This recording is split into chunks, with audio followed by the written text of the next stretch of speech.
Welcome back to day 2 of the Singapore group stage. We are on to game 3 of the day, which will feature NaJin White Shield taking on North America's #2 seed Cloud9. And when you looked at the 6 games from today, this was the headline matchup.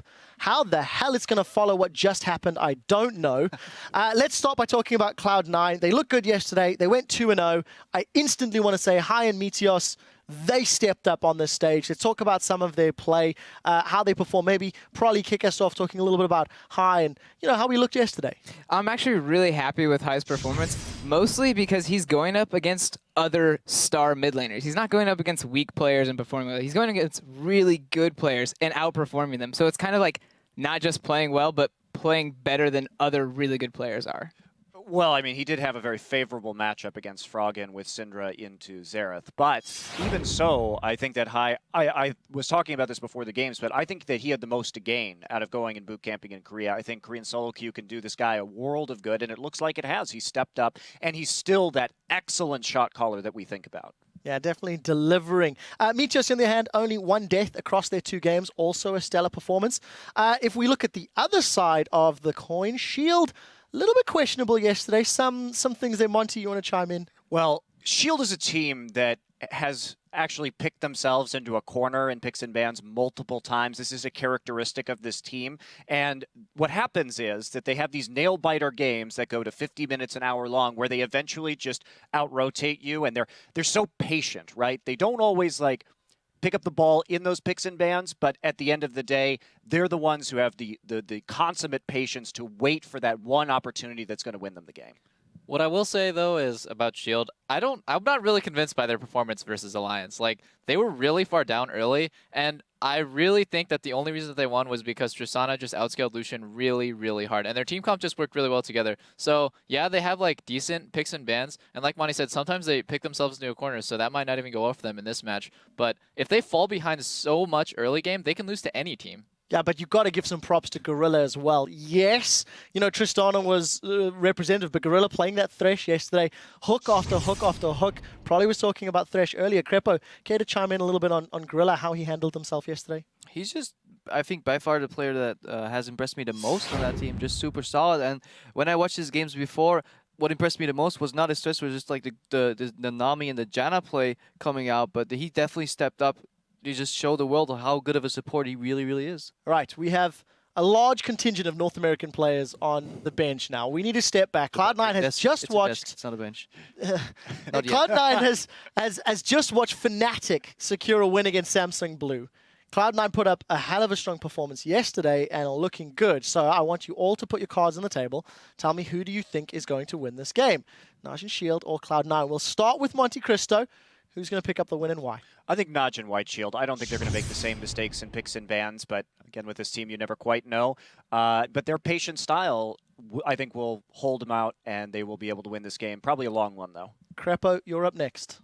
I'm going to surprise, and I'm going to go with Cloud9 here. I think they have what it takes, and I really like Meteos' play.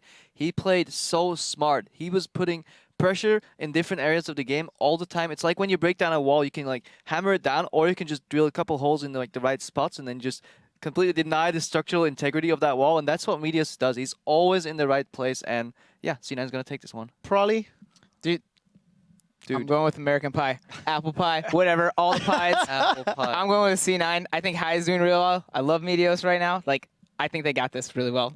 I hope the non-inverse of what you've done, when you call people out for playing bad, they play well. We will see. Maybe it's your fault. Maybe it's your fault. Double lift. Who's picking up the win and why? I'm also with Cloud9.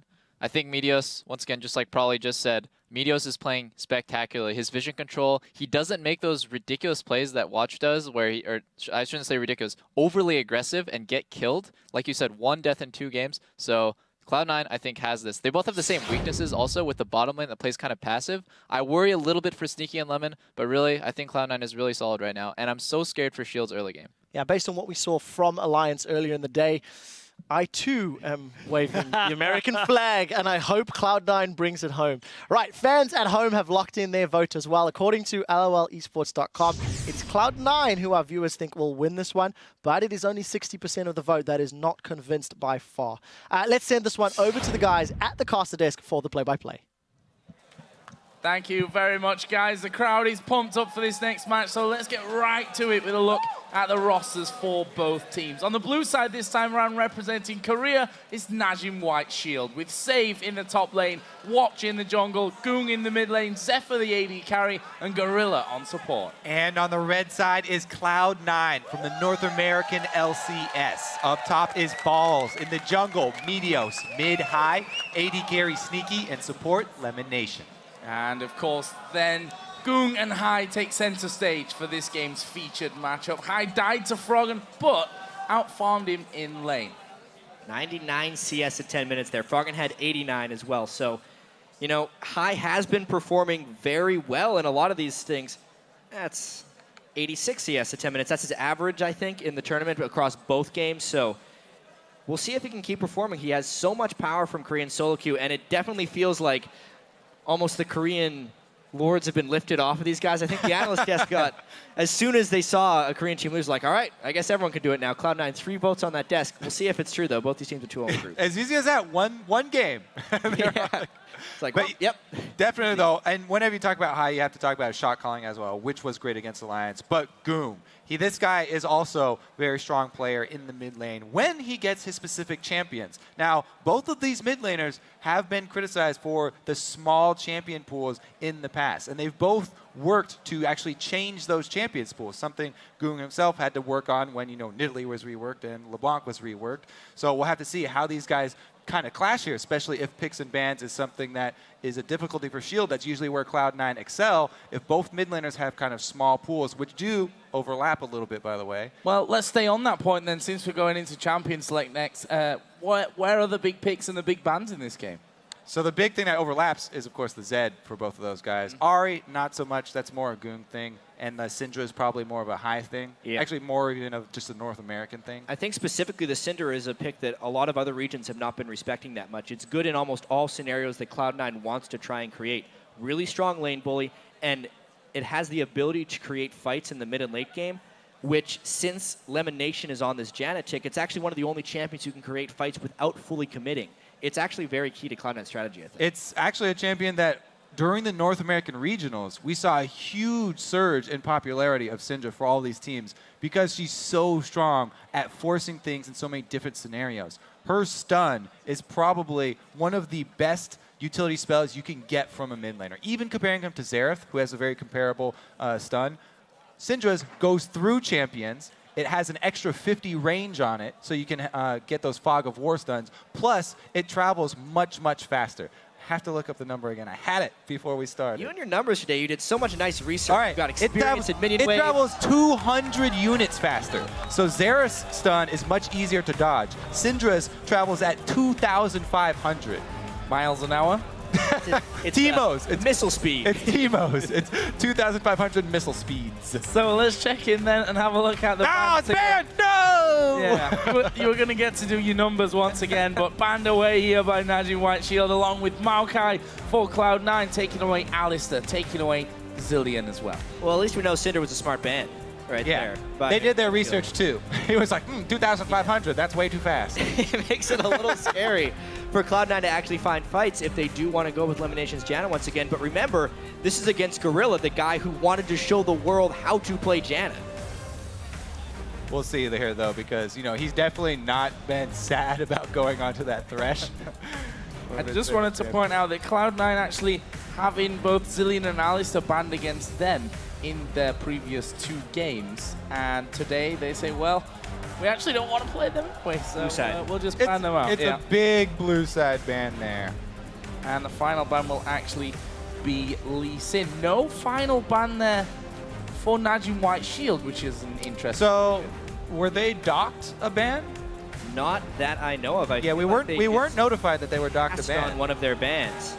So, and you said earlier on that Zed was going to be a big one in this one, and that was left open, and Shield first pick it, similar to what we saw earlier with Dade. So interesting, we were just notified they for sure were not docked a ban. They passed on that on purpose. They ban out the Syndra, and they take the Zed. So the overlap they decide to take, they ban out the one that they don't have an overlap on, and we will see the pools of these mid laners being crucial in this matchup.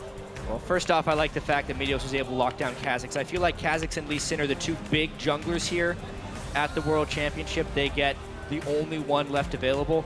I'm also curious about whether Hai will break out Fizz. It's something he's put a fair amount of practice in. I've never really seen him have a great game on it, but a lot of people trained it to play against Zed. Well, if you're throwing out possibilities there for Hai, he's also played Kha'Zix in the mid lane. Oh, yeah. But you made a really good point, though. With Lee Sin already banned and Kha'Zix locked in, that's the jungler that they probably want to go with. Hai has not played mid lane Kha'Zix in a long time. So on the other side then for White Shield, picking up Rise here. We'll also get Gorilla on Thresh. We heard a bit before, we even said it in the last game as well that we saw Shield in, that people have been talking about the Janna and the Nami from Gorilla, but his Thresh has been so good. Better than his Janna, because honestly, they're undefeated. He's made so many clutch hooks. He was one of the sole reasons they made it back in that first game of the day against Alliance, just finding hooks. And it's such a playmaking champion that top-level players can really excel on. The analyst was just talking about it. So many of these really top-level supports making plays after plays with Thresh. He has so many options with his kit. So for Cloud9 then, Lulu going to be locked in along with Nami.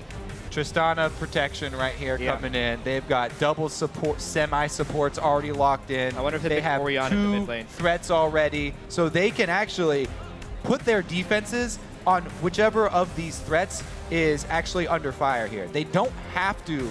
You don't always have to shove everything onto Trist in the end game here. You can also use all these shields to protect your Kha'Zix. Oh! Or Talon. That's the other thing. One thing about high Talon champion into Zed? I guess so. It's not that great of a mid lane matchup, but it's something that Hai has been training the crap out of. Pretty much all of his main mid laners outside of Syndra are all physical damage dealers, so they need to have that magic damage top lane.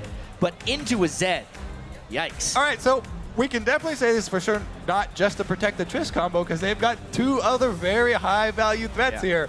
This is a 3 squishy threat, 2 support system here from Cloud9. This combo takes a lot of precision to pull off. This is going to take a lot of very crisp communication and crisp team fighting from Cloud9 to pull this off.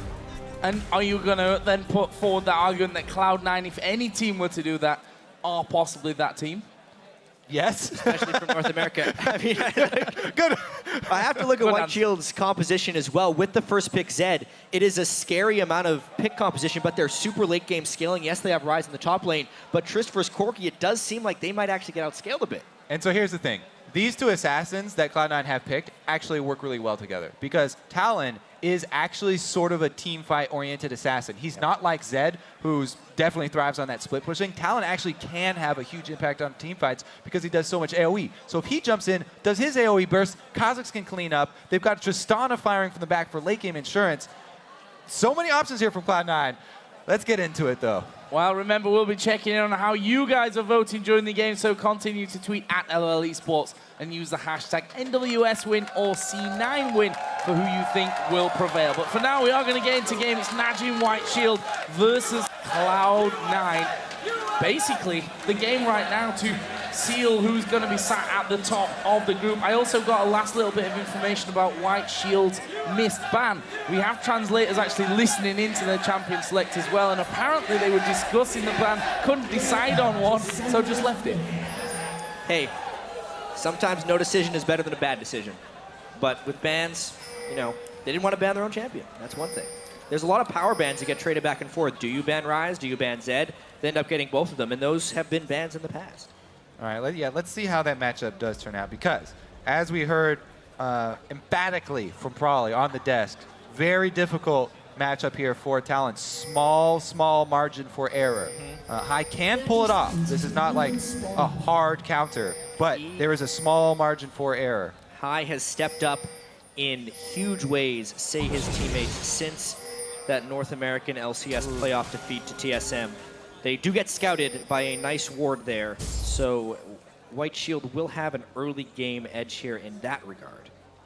Spotted them coming back out of the jungle though, so White Shield know that they're actually safe in there. We'll see if that actually influences where what will be starting. We also see Zephyr and Gorilla starting fairly well pushed up this lane. This could be interesting if Cloud9 decide to face check in. So he's standing here to see if there will be that blue invade, to see if there is that swap up top and late side blue invade. NaJin White Shield. Looks like they're actually going to try and start here for a watch. I wonder if they saw that ward go down. I don't think so. Well, they saw them coming in, could probably surmise from that one as Now they see him in lane. Gorilla, yeah, will actually show himself there as well. They were waiting for quite a while inside of that brush, but it will be a normal 2v2 start here. So I guess we can stay there and talk about this lane matchup. We say it's normal, but this is actually the first time Cloud9's decided to go for a 2v2. They've done so much swapping, both in the North American playoffs and so far in this group stage. We'll have to see how this Nami plays out. And you can see, Gorilla and Zephyr were up in the lane just in case there was a lane swap. They kind of expected it from Cloud9 because they've done it so often. They were ready to pool those minions and get them to focus to push the minion wave back. And that's also maybe why the rest of the members were sitting up by that blue. But Cloud9 this time around, not going for the lane swap. Nami does help out Trist a lot in the lane phase, but early shove here and an early hook. And that's going to be good here for White Shield. Sneaky losing half of his health bar instantly as White Shield hit level 2. There is Cloud9 getting themselves up to level 2 as well. Meteos may be called in, and Watch is actually already down on this bottom side. It would be an incredibly dangerous and also out of character gank for Meteos if he actually tries to gank this lane early on. I think he's just going to try and get a bit of vision control and go back to farming. That's generally what he likes to do, is just let the other jungler try his first gank, and when his laners dodge the gank, he then has an edge on the enemy jungler. So far, Hai is giving as good as he gets in this lane. Now, he has started with the Crystalline Flash, so he doesn't run He can use his abilities to trade more effectively. He tries to get minions in with the harass when he throws out his rake, or tries to get harass in with his minions when he throws it out. 2 for 1. Currently very even as well is that lane. One lane that's not quite as even at this point though is that top lane. We'll visit that in just a moment as we see Watch coming around from the vision of Cloud9. They see Watch looping in there, so they're going to be aware that they could be in danger here, possibly. Watch is going all the way up and will get a very deep ward inside of Cloud9's jungle. So, super early on, Meteos doesn't actually want to fight Watch unless he has, you know, some big vision advantage on him and he can get the jump. Or if he has backup. So later on, he'll be fine and he can outscale. But early on, doesn't want to take those 1 versus 1s because if the police hits that cocoon, it's going to be devastating. Yeah, they're basically just trading pink wards, or sorry, trading deep wards on the map here. It's not unlike Cloud9 to almost sacrifice one lane for the benefit of the other. This game, very early on, they are definitely favoring Balls' side with that deep ward because they know that Sneaky and Elimination are going to be playing passive for most of that lane. Since they know Balls will be pushed up against save the majority of the time, the deep wards are much more important on that side. Oh, here comes the hook from Gorilla, but it was pretty much a mile away from Sneaky. Aimed off to the right-hand side. Sneaky just basically standing still there, and that hook just whistling on by and allows Sneaky to actually get a good Watch thinking about an invade. Oh, they're pinging for the gank up top on Balls. Watch is going to go through Cloud9's jungle. The deep ward didn't help. Yeah. Balls is going to be It's such a deep ward that it missed the ward in what would be a likely scenario. Oh, here comes Safe, Got a and flash. Watch gonna come through into this one. They're gonna wait until the cocoon comes out. It's a good flash from Balls. Pretty much a textbook escape. That's the best he could have done. That Problem is now his lane is shoved, and so Save up here should be able to. Oh, never mind. He's got an extra ranged minion. It's fine for Balls. It's fine. Doesn't have to burn his teleport either because he doesn't want to overextend in that lane. He brings 2 wards for himself. One is pink. Meteos also takes that opportunity because Watch shows top. He invades the bottom side jungle. Watch's ward though sees him. Ooh, that's looking to counter. Better get that quick. Nah, Watch does not come up. Well, actually headed towards that bottom side of the map where, to be fair, Sneaky and Elimination have pushed out a little bit from that turret. There are actually no wards in position, so not been able to get up far enough to get that vision down. They see spot watch coming in. There's a flash into the play. Can they lock one down? Balls is going to TP in, but NaJin is going down. His first blood for Zephyr. Balls is there. Oh! Sneaky going aggressive. Looking for Zephyr. There is Meteos as well. Gorilla's low. He will be the focus, and Balls will get the kill back. Meanwhile, Save finishes off Sneaky on the top side. He's kind of in no man's land now, though. He's got to escape. It's a 2v1 for White Shield so far, but this fight is not over yet. Zed trying to mirror high. It's going to be a fight. Oh, there's the death mark coming down. Save will move in from the side. Goong going to get some decent damage down, but he's being burnt down by the Ignite. He's able to escape, though, in the end. Save did a big loop, and he also lives. High used his ultimate in lane, so he didn't have it there, or they would have been able to turn around on Goong. That's why Goong had the confidence to chase down High and open up an escape route for Save. That fight in the bottom lane, though, was so close. The fact that White Shield came out 2v1 for that one could have very well gone the other way. Let's check this one out real quickly. Obviously, Gorilla starts it off nice. They get enough damage down onto NaJin. He was close to being able to escape this one. Such an amazing glitter lance by Balls here. I thought they were going to get more casualties, but Sneaky is kind of caught out a bit by himself. Gorilla once again plays on this Thresh, a crucial pick for NaJin White Shield. Gorilla, because of the initiative that he took in the bottom lane trade, even with their teleport coming in later, they still come out ahead. And a 14 CS lead is what remains of that one. Lead for Zephyr.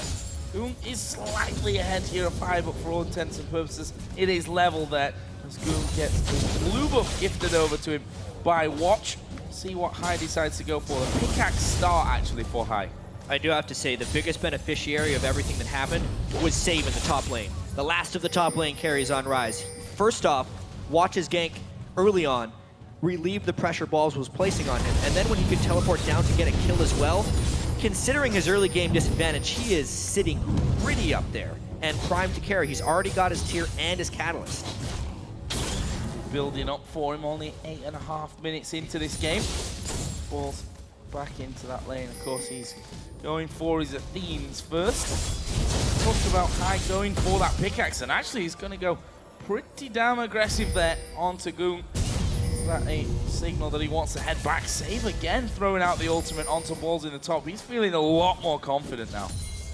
Yep, he's got his mana stacking items. He's got that kill you talked about. Balls did get one as well, though, so we're evened up on that. I just want to go over that exchange that we just saw mid, though. High actually spamming his ultimate here in lane. As we said before, he used it in lane before the last exchange for lane control. He gets a lot of damage down on the Zed, but also clears the minion wave very quickly every time he uses his ultimate as well, shoving in Zed.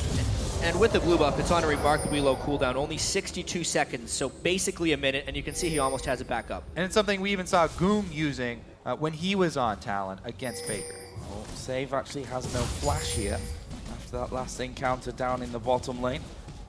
Meteos waiting inside of the tri-bush. So there is a ward there, but Save needs to be careful as to how far up he goes. There is the step forward, and Meteos decides that is going to be the time for him to come in. Can he lock down Save? The slow will come in there. Will they even dive this one? There is a wild growth coming in together. Knock up. There is the lockdown coming back, and Meteos taking a lot of damage. Will they get the kill? It's a pretty common Cloud9 trade. A 10-minute gank up top isn't warded against because the enemy team can just take the dragon on you. They're trading, trying to shut down Save for a big objective. Excuse me, it was Pawn.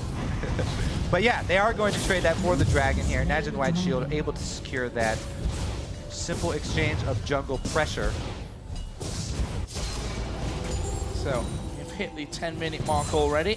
1,500 gold lead for the Korean side of NaJin White Shield. His bottom lane still being held by Zephyr. Thanks in part to Gorilla's amazing play so far. I think we've seen one hook that's gone wide. The rest have been pretty much either dodged with the jumps away from Sneaky or landed to set things up. That might even happen now once again as Zephyr just stepping up there to put as much deep damage down as he can, which will include single auto attack this time around only onto that tower. Meanwhile, Goong's got some free time in that middle lane because we did see High recalling to pick himself up the Tiamat.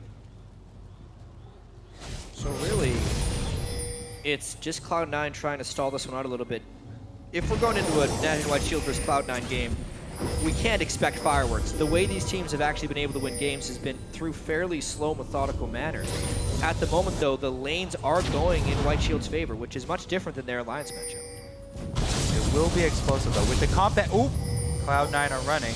Boom gonna go in there, but High being invisible dodges most of the damage to come out, but Boom says, no, I think I'm done in this one. I am running back away. The Ignite was put down by High. Meanwhile, Gorilla had also come around the side to maybe try and get involved, as had Watch, and Zephyr had even moved up that river area. Nothing really on the table for them, though, so no kills will go down in that mid lane. Yeah, Cloud9's bottom lane's leaking a little bit right now.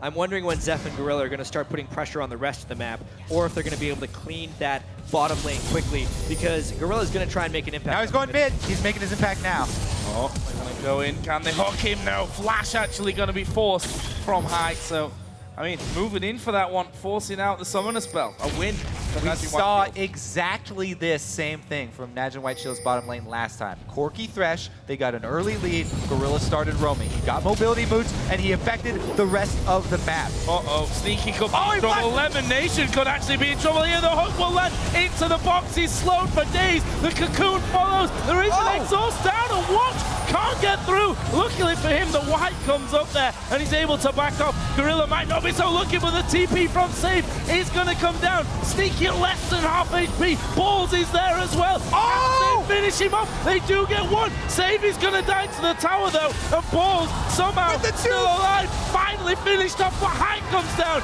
and he'll clean up that one. Gorilla needs to run as well. In a 5v4, Cloud9 trades the kills beautifully, and Meteos just now arrives. Said it was going to be explosive with the comp that Cloud9 are running. All very squishy, but high damage output. And the dive there from NaJin White Shield turned around very quickly. Gives also Cloud9 some control around this Dragon Pit. They do clear out the pink ward, but man, those deep wards, NaJin White Shield invading really hard on this blue buff side of Cloud9. Gorilla, as we said, making play after play with this Thresh, flashing that Nami tidal wave. Right after I said it'll be a passive game, this happens. Obviously, it looked a little confusing that they backed off, but that's because the balls teleported came in behind the fight. He arrives just about the same time Rise does, and because that's bad. Another kill. Another kill. It's Lemon Nation caught out of position there. I mean, there's 3 men on top of him. Can't really afford to go through there. Just also has to just leap away. Means that blue buff is going to be stolen away by NaJin White Shield. And look at the allocation of wards here. NaJin White Shield, they litter this blue side jungle with wards, as we said, and they continue to fight in that side of the jungle. Cloud9 have 3 pink wards on the top side of the map, but there's nothing going on up there. There are no fights. That is not the battlefield. And what's going to happen with mid-game Dragon Control at this point? It definitely seems like White Shield is going to continue to take those, and how is Cloud9 going to make up for that gold deficit? Yes, it's nice that they're trying to let Balls have success in that lane to shut down Rise, but when you have a solo lane Lulu and a Trist, you kind of have to help Trist out in the laning phase a little bit. I'm scared here for Sneaky falling too far behind. Especially when he's against a Corki, a Trinity Force builder, a caster AD carry. This is going to be a huge, huge boon for NaJin White Shield in the coming teamfights. They've got this tremendous damage output with a Trinity Force Corki versus the Tristana sitting on Avarice Blade and pieces of items. It definitely seems like Cloud9 may be pulling off the top lane strategy a little bit. It's going to be hard pressed though, because there's so many deep wards already in their jungle. They cannot possibly clear these out before the next dragon spawns, and they will be at mercy to Thresh. And if, well, I was just about to praise Gorilla as he comes through, not quite landing there, as Cloud9 were just trying to clear out those wards, but Gorilla's hit clutch hooks today. And now that we are having more team fights, we see the armor focus here from Save. He's going straight into that Glacial Shroud.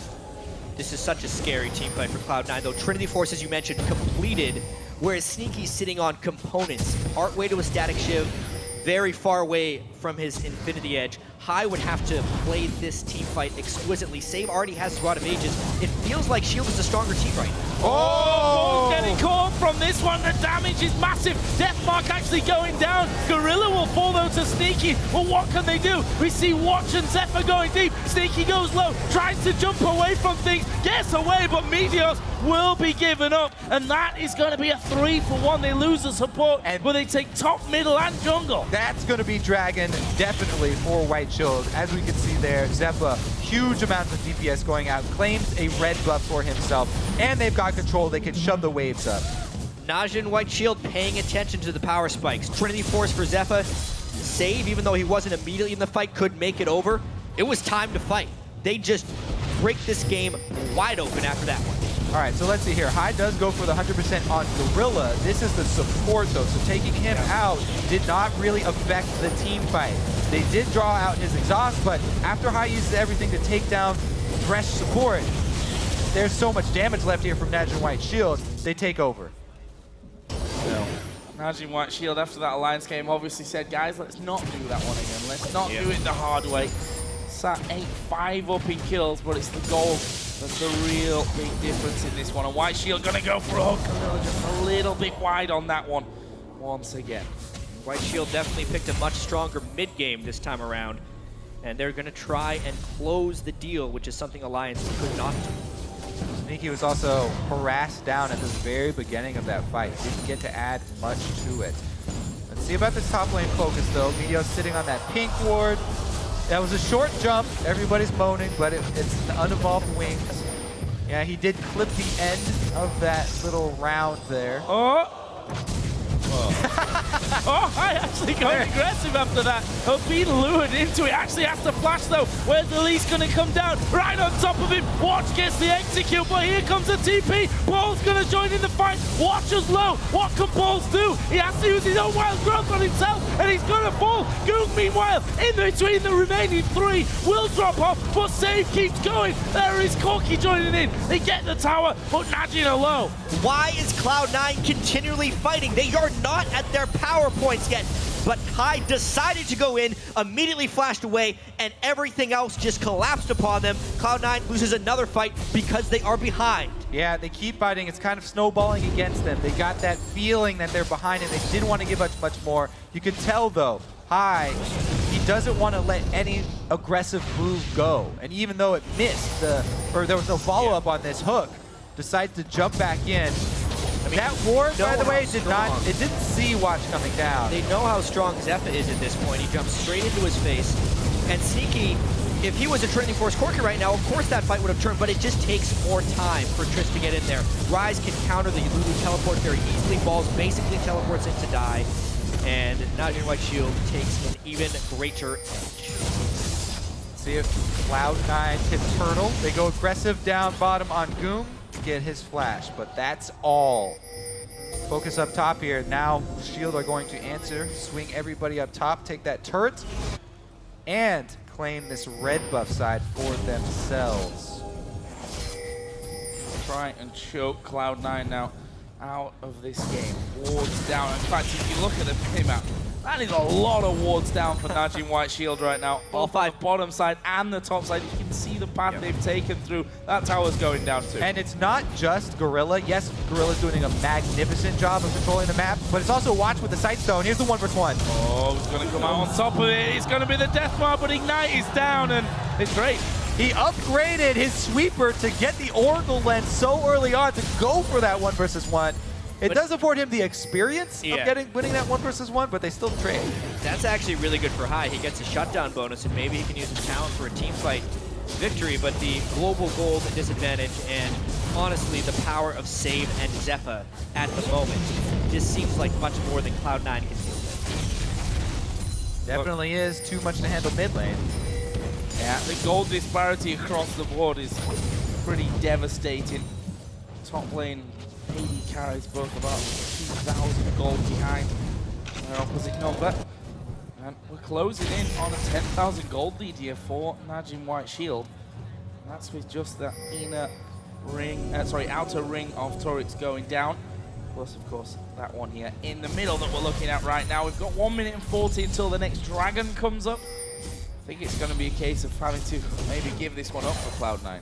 Yes, please. Yeah, at this point. Otherwise, they'll lose the game before 30 minutes. They may already have lost this one, depending on how well White Shield knows how to close. Sneaky needs a lot of time to get more and more items. Infinity Edge, Berserker Greaves, he's probably going to even need a Last Whisper, since Watch and Save have started working towards some major armor itemization already. Yeah, clear item path for them with 280 assassins. Tristana.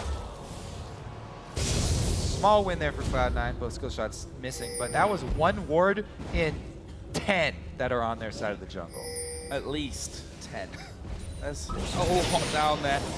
We do see Goom just doing a lap. He was obviously pushing that top wave out. Actually, we'll wait here inside of the enemy jungle, just looking by that raid camp to get some free damage down. Meanwhile, Watch was determined to come around and get this pink ward. Will finally be able to do so. And White Shield now strangling the bottom side. And you can really see NaJin's focus on ward control and commitment to it. A minute ago, there were all 5 pink wards down for White Shield. They're currently still having all 5 down, yet they have 4 pink wards in their inventory just in case one gets taken down or if they need to move their vision. They are just maximizing their ward limits on the map. And not only is it a double sight zone, he's upgraded to a Ruby sight zone as well, so he can stay out on the map longer and still have wards. Yeah, Save is gonna just turn around and kill Meteos because it's just that strong right now. That's bad. Yeah, that's really bad. For all the attention that Cloud9 put into trying to shut Save down, it has failed, and it has cost them Sneaky's farm as well. It's one of those games where everything goes wrong. It was the play coming in at the last second there. Pink ward goes down to spot high, and they're going to keep chasing here. The Rune Prison's going to come up in a second. There it is, and the finisher from Save up at 5-2-2 after 22 minutes on Rise. They should push in now. Looks like they already have control down bottom. That's where they're making their move. This turret gonna go down to Corki here, trying to put on work, but they go mid. Sneaky, I feel that he may be falling prey once again, and the Deathmark does go down. It's Watch, actually, that finishes off the kill. Meanwhile, Zephyr has been pushing that bottom lane, and across the map, White Shield are just demolishing Cloud9. They got the kills and the turret down at the exact same time. They are not letting this mid-game window go to waste. There's no way they're going to wait around for Tristana to scale up here. NaJin White Shield pushing it very, very hard. And NaJin Shield is kind of proving that they can play multiple styles. They had the late game turtle against Alliance when Alliance had the mid game composition.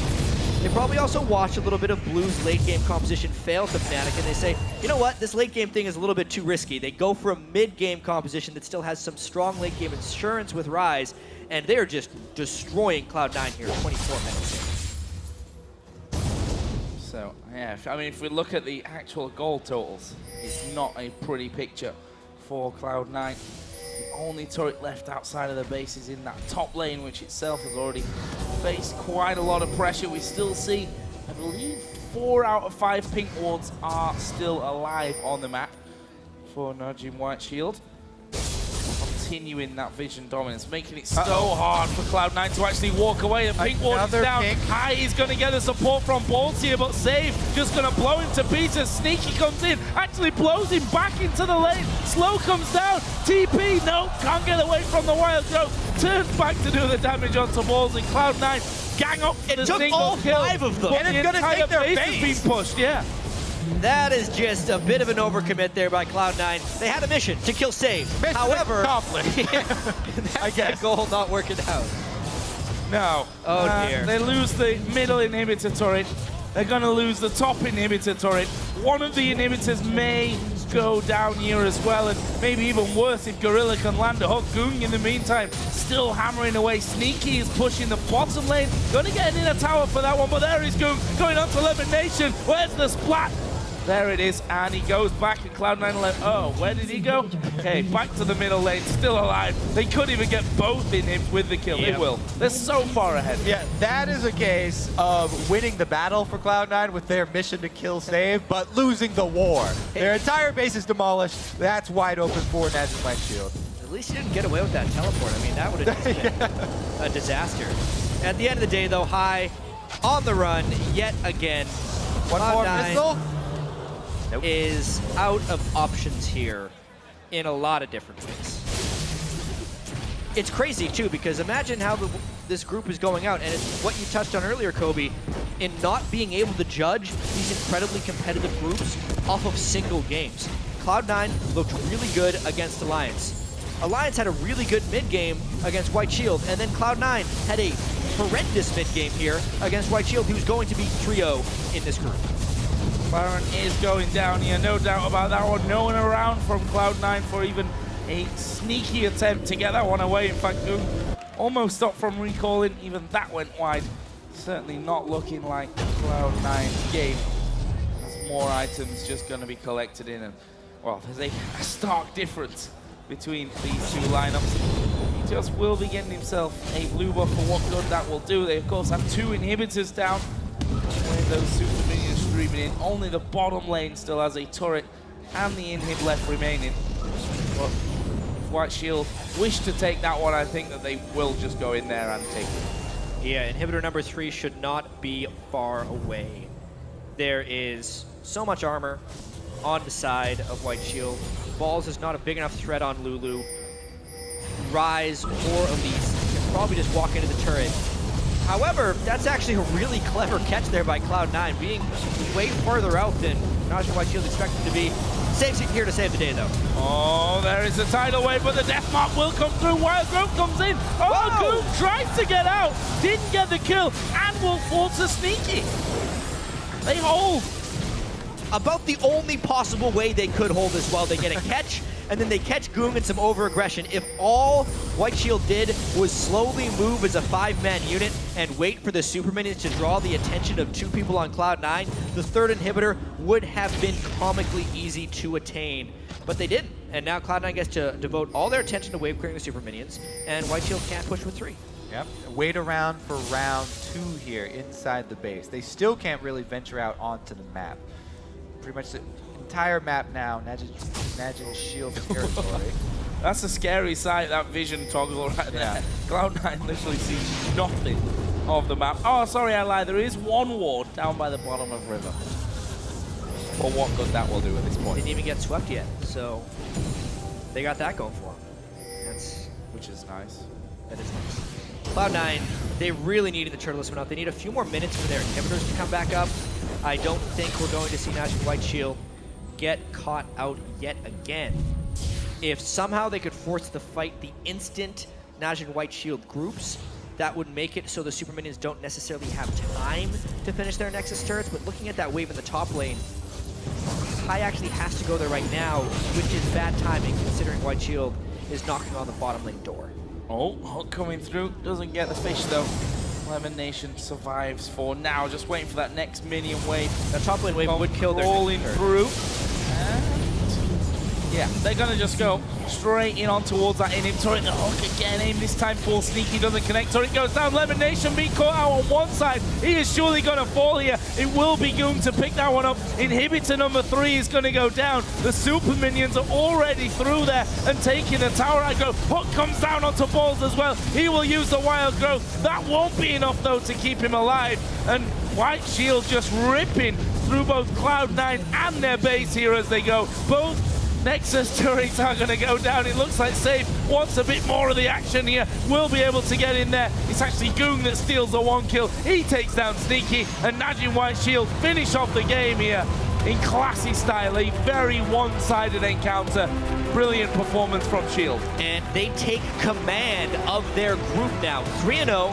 They have beaten every team in the group in their first matchup. This one, very convincing. They struggled a little bit against Alliance, but as far as their ultimate goal, which is advancing through this group, they're looking pretty good.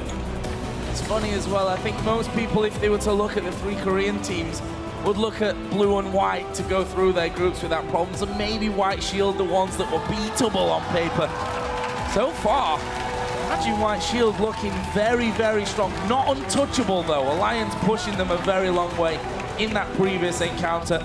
But we've got the points on the board, and that's what counts after your first 3 games. And Cloud9 trying something we have not seen from them before. This 3 very squishy threat team with the double supports not working out for them in group stages here. And that's the beauty of the fact that everyone plays everyone twice, right? So you can come in the first game and say, we've got this curveball strategy that might work out for us, that we might be able to catch them off guard with, yes, okay, if you lose, you're losing a game in the group stage, but you can always revert it and change it for the next time that you meet. And I definitely feel like when Cloud9 watches that game again, they're going to be very disappointed in themselves because they had pretty decent chances in the early game. And once Corki picked up that Trinity Force, they didn't necessarily need to fight. But as soon as they started, it was almost a 10,000 gold lead that just appeared. So that was what cost them the game. And I think that there's been all this talk about, the solo laners of this team, Shield. However, you really got to pay attention to this Thresh pick. Gorilla is all over the place. When they pick an early game bottom lane like that, it opens him up the roam, and he gets these early mobility boots, creating plays all over the map. Now we have to get the shot of watching their melting fans' hearts for a long time now. And, a fantastic win overall for NaJin White Shield. Not all bad news for Cloud9. They've still got 2 wins on the board from their first 3 games. And for a breakdown of that match, let's check in with our team at the analyst desk. Thank you very much, Joe. I love Watch 2. Before we get to picks and bans and breaking down this game, I want to kick off on something that Kobe was talking about, the Thresh pick. Gorilla's played Thresh 3 times out of all 3 games. The entire team has secured 45 kills, right? 45 kills. He's been involved in 36 of them. This is a plea to Cloud9 and Alliance. Take Thresh away or get rid of it.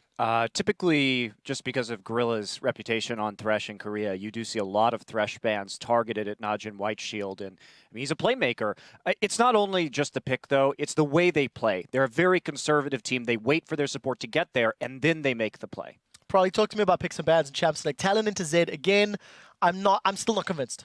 I think, well, it first started out with the bans. They were blue side, NaJin White Shield was blue side, and I think that's the best blue side bans. Not the third misban thing, but the fact that they ban out Syndra and first pick Zed. Some kind of variation like that against Cloud9 I think is the best, especially because it's forcing high onto Talon, which isn't like notably way better than Zed in any way. To be fair, he was doing well. He was holding his own, and even later in the game, they traded 1-for-1 on the bottom. So I'm pretty sure if that lane played out the way it did, and the rest of the map just played a little better, that could have been different. I would have liked to see C9 lane swap, because what's putting a timer on Cloud9 here is that Ryze. That Ryze is going to get incredibly big, let alone Save is just a monster on him already. I just wonder, why did Cloud9 not lane swap? They have the weaker bot lane. They have the top lane that gets less, my English is very hard sometimes, gets less punished if you swap. Lulu has utility. It's a utility mage. All you need is the ulti and a slow in fights. Ryze is a beast who needs farm. Why didn't you swap? Well, I don't know. I have to disagree because honestly, Cloud9's bottom lane matchup, which is Nami Trist, one of the strongest lanes. I've been saying this for so long. Nami Trist has insane everything. The laning is amazing. The trading is amazing. The scaling is amazing. I don't understand how they fell so far behind against Corki Thresh, which, like I said before, is just a kind of so-so lane. Yeah, they might fall behind levels 1 and 2, but they shouldn't have been so down, and there's so much spillover from Gorilla. This guy was roaming everywhere. I've actually watched that lane. I watched the first 4 minutes of it, and basically what ended up happening was level 1. They missed the race to level 2. They could have won it. Sneaky basically stood still and went left and right, and he probably could have put in 3 more auto attacks, tied the race for the first wave, and then just challenged level 2. Instead, they desperately tried to get level 2 and then got out-traded really hard, which put, if you go for the race and you lose, then you lose really hard. If you give up the wave, you can just farm on their tower. But if you both challenge to get to level 2 and you're the one on the losing side, that's when you get punished really hard, and that ended up happening. Well, I think that NaJin Shield put a lot of emphasis on that bottom lane. It seemed teleports going in, it seemed roams, it seemed ganks. Let's pull the first replay up onto your screens. It's quite a chaotic one with a whole lot of people getting involved. Roll this one out, and I quite like the play. Zeph and Sneaky going toe-to-toe, but look at the minimap. Look at the pressure on Elimination, and over the course of the next few minutes, everybody gets involved. Monty, talk to me through the play. Such a good flash over that tidal wave, and Elimination's going to get hooked right here. And what we're going to see is actually Sneaky jump in and then heal to get Elimination out of there. Now at this point, they're trying to chase it back in. Save is now trying to TP between the turrets. So he's going to come in, flash forward, go down onto Sneaky. Of course, there's the Lulu.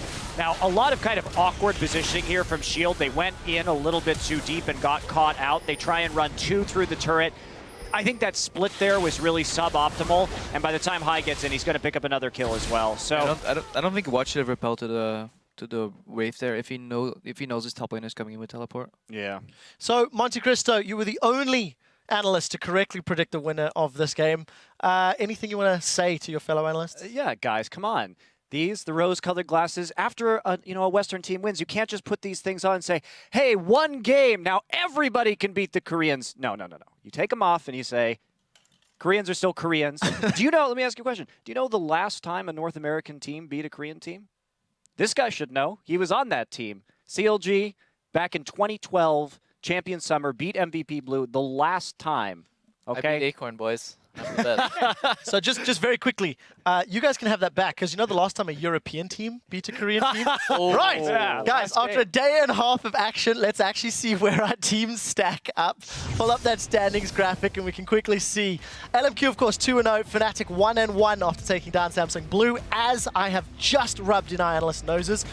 Group D, NaJin White Shield 3-0 after completing their first half of the group stage. Cloud9 2-1. Alliance 0-2. I guess I'll take some of that salt back. Guys, we do have to go to a quick commercial break, but when we return, OMG and Fnatic will face off in our 4th game of the day. Guys, don't go anywhere.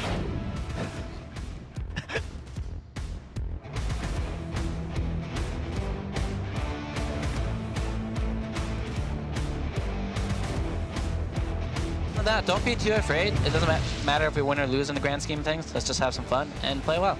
Sneaky at less than half HP. Balls is there as well. Oh! They finish him off. They do get one. Damage is massive. Deathmark actually going down. Gorilla will fall though to Sneaky. But what can they do? We see Watch and Zephyr going deep. Ball's going to join in the fight. Watch is low. What can Balls do? He has to use his own wild growth on himself. And he's going to fall.